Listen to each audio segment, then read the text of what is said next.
ہزار کا مجمع ہے، دور تک پھیلے ہوئے انسان، اور نبی اکرم صلی اللہ علیہ وسلم سب سے گواہی لے رہے ہیں۔ جب آپ نے یہ بات سنی تو کلمے کی، شہادت کی انگلی کو آپ نے اٹھایا، کبھی آسمان کی طرف لے جاتے تھے، کبھی لوگوں کی طرف اس کو اٹھاتے تھے۔ اللہم اشہد، اللہم، اے اللہ تو گواہ رہی ہو۔ یہ کیا منظر ہے آخر؟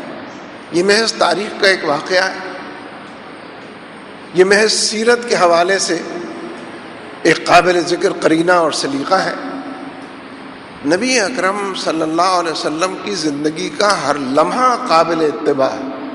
قل ان کنتم تحبون اللہ یحببکم اللہ، کہہ دیجئے، نبی صلی اللہ علیہ وسلم ہی سے فرمایا جا رہا ہے کہ آپ ان لوگوں سے کہہ دیجئے کہ اگر تم اللہ سے محبت کرتے ہو فاتبعونی، اگر تم اللہ سے محبت کرتے ہو تو میرا اتباع کرو، میری پیروی کرو، میرے بتائے ہوئے راستے پر چلو۔ نبی صلی اللہ علیہ وسلم سے فرمایا جا رہا ہے کہ آپ ان لوگوں سے کہہ دیجئے کہ اللہ سے محبت کا کوئی قرینہ آپ کی اتباع کے بغیر نہیں ہے۔